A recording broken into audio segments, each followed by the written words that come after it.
भाई 12:20 झालेत आणि मी चाललोय असंच फिरतोय. एक तर वैताग आलाय डे ड्युटीचा, कंटाळा आलाय, काही बनवत नाही आहे. बोललो की आज नाईटला बाहेर पडूया. गाडीमध्ये पेट्रोल पण कमी आहे, पेट्रोल टाकूया भेटलं तर. आधीमध्ये कुठेतरी असेलच.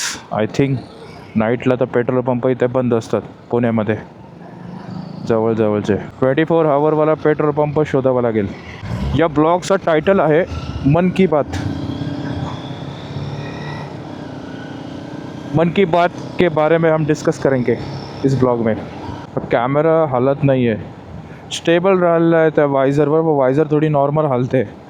बोरिंग झालं यार, बोर झालं, खूप बोर झालं, कंटाळा आला. मला काहीतरी करूया. मेट्रोचं काम जोरात चालू आहे भाऊ, त्याचे दगडी उडत आहेत छोटे छोटे. हे ग्लव्स आहेत ना, याच्याने चुकून हॉर्न वाजला जातो, कारण मोठे आहेत ना, समजत नाही हॉर्न का वाजतो, लगेच वाजतो. भाई बघितलं राईटला कोण नाही, सेफली गाडी टाकली. मन की बातमध्ये आहे पहिला मुद्दा माझा असा की ब्लॉगिंग करण्यासाठी टाईमच मिळत नाही आहे. तर हा टाईम कसा मॅनेज करायचा तो हा आहे की रात्रीचे 12:30 वाजत आलेत आणि मी ब्लॉगिंग करतोय. पॉईंट हा आहे की ब्लॉगिंग सुटली नाही पाहिजे, ब्लॉगिंग चालूच पाहिजे. त्यासाठी हे अट्टाहास आहे हा माझा की 12:30 वाजले तरी ब्लॉगिंग बंद नाही पाहिजे, चालूच पाहिजे. मी ना भरपूर जेवलं, एवढी भूक लागलेली ना मला की माझा पोट थोडा पुढे आला आहे. दिसत असेल पोट पुढे आलं आहे. काय घालू, काय कपडे कळलं नाही भाई, जे मिळालं ते घातलं आहे आणि बाई निघालो आहे. आता ही बाईक मला कुठे घेऊन जाते काय माहिती ब्लॉगिंग करत करत. पॉईंट नंबर 1मध्ये असं आहे की टाईम काढावा लागतो आणि तो टाईम मी काढला. माझं यूट्यूब चॅनलच्या व्हिडिओच्या सेक्शनमध्ये एक व्हिडिओ ॲड होणार आहे. ती आहे Thane to Pune bike ride. या संडेला तो व्हिडिओ येणार आहे सकाळी 10 वाजता. तो बघा, मस्त आहे व्हिडिओ. थोडीफार एडिटिंग करण्यामध्ये माझा टाईम जातो. शॉर्ट्स मी डेली अपलोड करायचं ट्राय करतो की डेली 7 वाजता यूट्यूब चॅनलवर शॉर्ट्स अपलोड होईल, आणि हे होत आहे. मन की बातमध्ये असलेला पॉईंट नंबर 2. पॉईंट नंबर 2 असा आहे की मी रायडिंग गिअर्स घेतलेले आहेत. ते अराऊंड मला रायडिंग जॅकेट, हे जे ग्लव्स घातलेत ग्लव्स, सेकंड रायडिंग पॅन्ट, हे 3 वस्तू मला 17,000मध्ये बसले. सेकंड शूज जे होते ते थोडे कॉस्टली पडले मला, ते 12,200ला पडले. कॅल्क्युलेशन केलं तर एवढा ब्रेनमध्ये फास्ट नाही झाला ते की हे कॅल्क्युलेशन भाई ब्रेनमध्ये करावं, पण मी कॅल्क्युलेशनसुद्धा केलं नाही की किती खर्च झाला. 17 दुने 34 आणि त्यातनं 12 वजा केले की 5 वजा केले, 34मधनं 5, 29,200चा खर्च आला मला. वा यार, ब्रेन कॅल्क्युलेट करायला लागला आहे. हे मी असं काय म्हणतो आहे, कारण मॉर्निंगपासून जो ऑफिसमध्ये जो माझा रुटीन आहे तो एवढा खराब आहे ना की माझा ब्रेन 8 तास वर्किंग करत असतो काय ना काय कामं करण्यामध्ये. तसं मला वाटत नाही की रात्री ब्रेनवर थोडा जोर द्यावा, त्याच्यामुळे असं आहे. आणि काही काही गोष्टी विसरायला लागलो आहे मी, लक्षात राहत नाही. हे 2 दिवसाच्या आधीची गोष्ट विसरतो आहे, लक्षातच नाही माझं काय. हे परिणाम टाईप होतो आहे माझ्या ब्रेनवर. सो मन की बात नंबर 2मधला हा मुद्दा आहे. त्याच्यामध्ये मी रायडिंग गिअर्स घेतलेले आहेत. सो मॉन्सून येतो आहे, तर मॉन्सून राईड करण्यासाठी रायडिंग गिअर्स घेतलेले आहेत. खूप सारे ब्लॉग्स मॉन्सूनवाले येतील माझ्या चॅनलवर, त्याचा प्रिपरेशन चालू आहे. मॉन्सूनमध्ये पुण्यापासनं, हो थोडा हल्ला कॅमेरा, टेस्टिंग चालू आहे. या माउंट लावला आहे मी वायझरला, कॅमेरा लावला आहे, टेस्टिंग चालू आहे की किती % हा जो माउंट आहे तो वर्किंग करतो आहे आणि माझा ब्लॉग बेस्ट बनतो आहे. आपण कुठे होतो, मॉन्सून राईड मॉन्सून राईडमध्ये पुण्यापासनं जे जवळचे स्पॉट आहेत 200-300 किलोमीटरच्या आसपासचे, ते कमेंट सेक्शनमध्ये सजेस्ट करा मला की एवढे स्पॉट आहेत जे जवळ राहतात पुण्याच्या. मला कसं स्टडी करायला लागतो ते स्पॉट कुठे कुठे आहेत. संडेला बाईक राईड असेल, ज्याला जॉईन करायचे असेल तर जॉईन करू शकतो. मला पुण्यामधनं जेवढे लोक बघतात ते सुद्धा जॉईन करू शकतात. कॅमेरा अँगल हल्ला, थोडासा बेंड झाला. ओके, रात्रीचं ना कन्स्ट्रक्शन चालू असतं, त्याच्यामुळे बघूनच गाडी टाकायला लागते.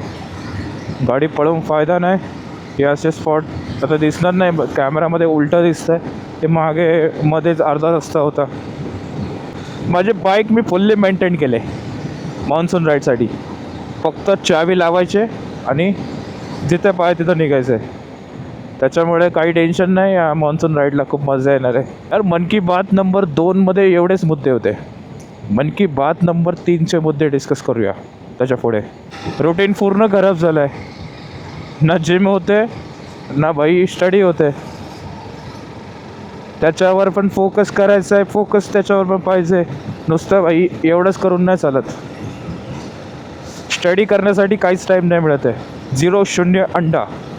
घरी आल्यावर झोपून जातो. असं तर नाही पाहिजे, पण असं होतं आहे.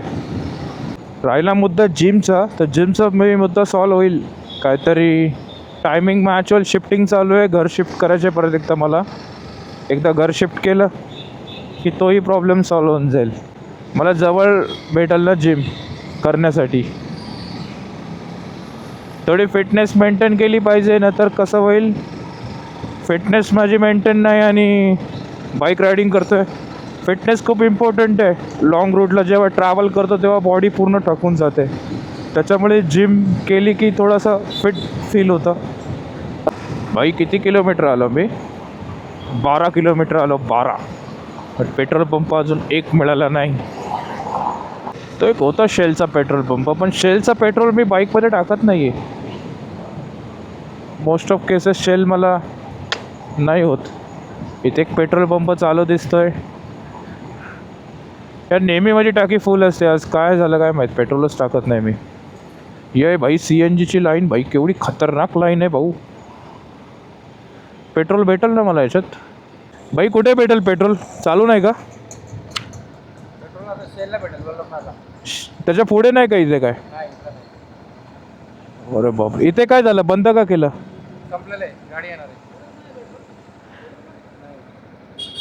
भाई पेट्रोल संपलाय. मागे जाऊन शेलचा टाकू का सरळ जाऊ? काय बोलते तुझं मन? पुढे पेट्रोल पंप कन्फर्म बंद असेल. एक पेट्रोल पंप आहे इथे, तो चालू आहे का बघू. नाही तर जाऊया शेलच्या पेट्रोल पंपाकडे. भैया डांबरी रोड कसला कडक बनवला आहे यांनी. काही खड्डाच दिसत नाही ना. कॅमेरा हालत आहे माझा जास्त. कॅमेरा हालत नाही तर समजायचा बाईक खड्डा नाही एक पण रोडला. पेट्रोलच भेटलं नाही यार. तिकडे आहे तो CNG पंप आहे. पुढे गेलं तर मला माहिती आहे पेट्रोल पंपच नाही आहे. मागे जाऊन ते शेलच्या पेट्रोलमध्येच भरावं लागेल. चलो शेलच्या पेट्रोल पंपामध्ये जाऊ आता. काय पर्याय राहिलाच नाही. कितीला आहे पेट्रोल इथे? 128 रुपये लिटर. वा, पेट्रोलचे प्राईस एवढी हाय झाले ना. 111 तिकडे नॉर्मल पेट्रोल आणि 128 शेलचं पेट्रोल. केवढा डिफरंट आहे भाऊ. 3 लिटर टाक ना फक्त. साधं पेट्रोल 3 लिटर. येस, शेलचं पेट्रोल आधी कितीला होतं? आता 128 झालं ना. 113. शेलचं पेट्रोल आपण कधी टाकत नाही. टाकलं तर वापरून बघूया. अशा प्रकारे आपला असा जो हे आहे तो शेलच्या पेट्रोलवर जाऊन थांबला आणि परत एकदा ब्लॉगिंग सुरू झाली. शेलचं पेट्रोल 3 लिटर मला 385 रुपीजमध्ये मिळालं. म्हणजे 1 लिटर पेट्रोल 128 रुपये झालं आहे. कसला फरक आहे बाई, कसला फरक. 4-4.5 लिटर पेट्रोल आलं असतं माझ्या गाडीमध्ये. 3 लिटर पेट्रोल, 1 लिटर किंवा 1.5 लिटर पेट्रोलचा फरक आहे. फरक. माझ्या इंजिनला शेलचं पेट्रोल आवडत नाही. E20ची सवय झाली. E20 त्याच्यामुळे ॲव्हरेज खतम गाडीचा माझ्या. ॲव्हरेज भेटत नाही आहे भाई. फुल डोळ्यात घुसवलं आहे नाही माझ्या, सगळी धूळ ओढली भाई डोळ्यामध्ये. याला ओव्हरटेक मारावं लागेल भाई, नंतर आपल्याला ओव्हरटेक मारेल. कोणतरी मला इंस्टाग्रामवर रील्स शेअर करतोय. माझा फोन नुसता व्हायब्रेट करतोय पॉकेटमध्ये. कौन है वो व्यक्ति जो मुझे रील्स भेज रहा है? कॅमेरा अँगल चेंज करण्याचा टाईम आला. पुढे जाऊन कॅमेरा अँगल चेंज करूया.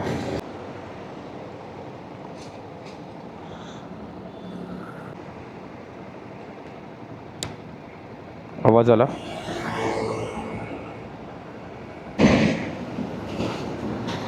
Okay okay, camera angle set आहे. माईक पण सेट आहे माझा.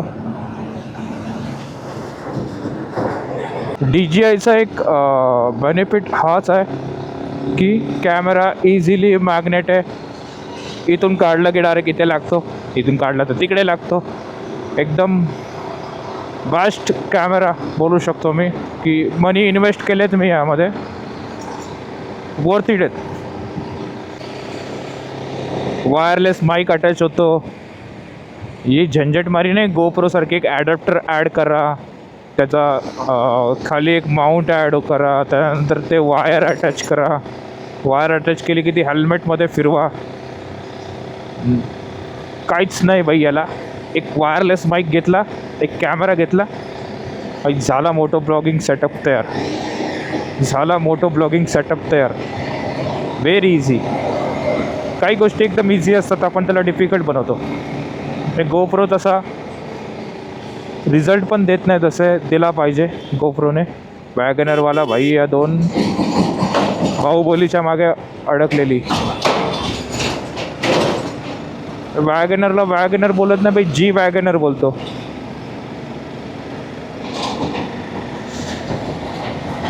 वॅगनर दिसणारच रोडवर भाई. मन की बातवाले जर सगळे सेक्शन संपले, मन की बातमध्ये एवढेच होतं, बाकी काय राहिलं मन की बात. आता ही ब्लॉगिंग चालू आहे माझी, नाईट ब्लॉगिंग. यार जी वॅगनर माझ्या मागेच आहे.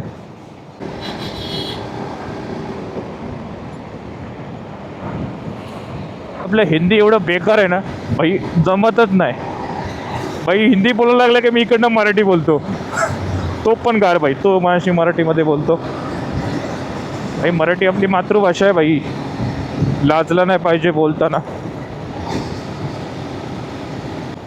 हे बसस्टॉप आहे कुठलं तरी, मला माहीत नाही बसस्टॉपचं नाव काय आहे, पण इकडनं खूप साऱ्या बसेस लॉंग रूटला जात असतात भाई. नाकाबंदी फुल जोरात चालू आहे रे इकडे भाई. मी कुठे आले तुम्हाला दाखवतो. मी आले पुण्याच्या जवळ शनिवारवाडाच्या आसपास, पण जरा आतल्या रोडने आलो आहे. जाताना शनिवारवाडा दिसेल. बापरे, डॉबरमॅन माझ्याकडे बघतोय आणि मी त्याच्याकडे बघतोय. स्ट्रेट बाय स्ट्रेट कुठेच नाही टर्न, फक्त एकच टर्न, राईटवाला टर्न. आलो ना भाऊ बाप्पाच्या मंदिरच्या इथे.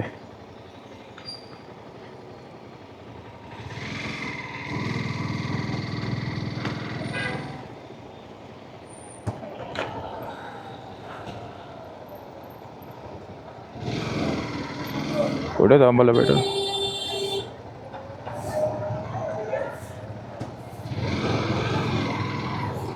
गाडी लावायला जागा नाही.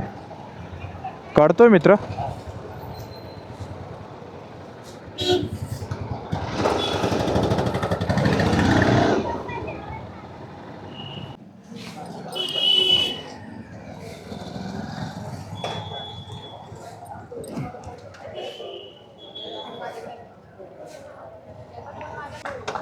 चला भाई जाऊया.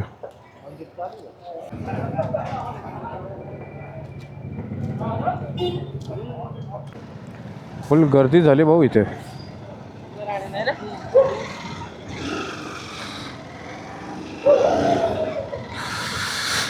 चला घरी भाऊ, टाइम झाला. 1:21 झाली भाऊ, घरी जायचा टाइम झाला. हा वाला एक गणपती आहे ना, असा ठेवलाय, खूप सुंदर आहे हा सुद्धा. गणेश उत्सव आला की पुणे खूप फेमस आहे, हे इथे आल्यावर समजलं.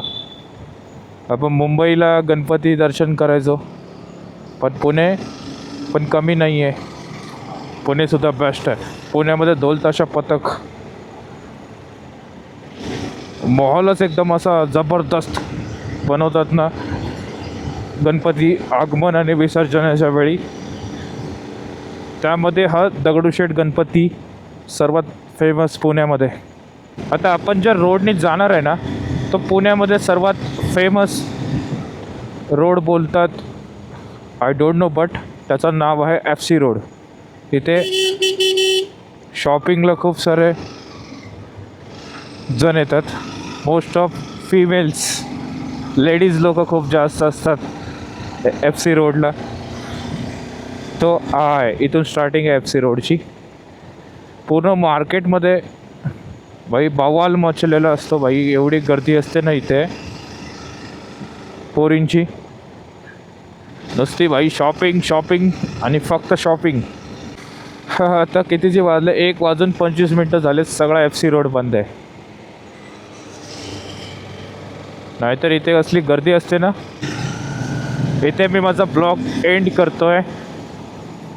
पुन्हा भेटूया नवीन एका ब्लॉगमध्ये. तोपर्यंत बाय बाय, टेक केअर. आणि